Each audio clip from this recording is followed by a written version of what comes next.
less than 2% of white Americans owned slaves. But it was a system of white supremacy. You realize that slavery is thousands of years old? White people were Do you know the slave who owners. in America first race to try to end slavery? Wait a second. Well, I'm what's sorry, Jill, controversial? I'm very surprised This is that an you're trying extraordinary to... This is one of the original architects of the South Carolina State House. His name was John Nearnessy. There's no evidence to show that this man ever enslaved anyone or ever owned slaves, at least in the United States. And part of the reason was because he wasn't American. He was European, but he was dependent on enslaved labor to build the State House because it was a slave society. So saying that 1 to 2% of people owned slaves really doesn't mean much when that 1 to 2% of the people controlled the livelihoods of the majority of the people around them. And the people whose livelihoods that were being controlled had every reason to uphold the institution of slavery regardless of how wrong it was. Another thing that I want to talk about is this 1 to 2% idea. This is a population density map from 1790 to 1820. You'll see that the majority of people in America were living up here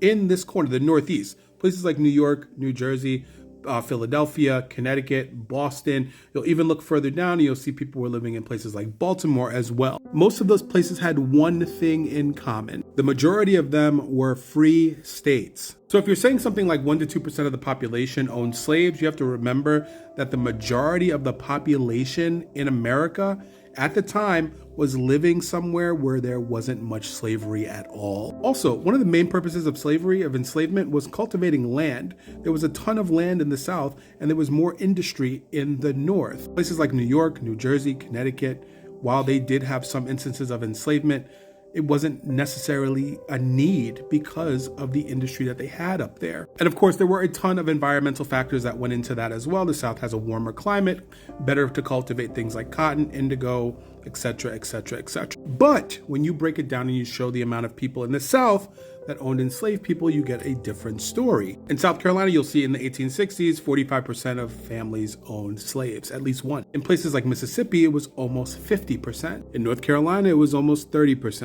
In Virginia, it was 25%. In Maryland, it was 12%. By the time we get to Delaware, we see that it's 3%.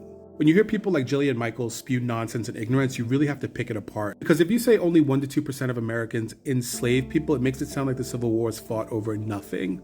But if you look at the areas where enslaved people were enslaved, you will see that it was a lot more than 1 to 2% of the population. If you're still here, I hope this helped.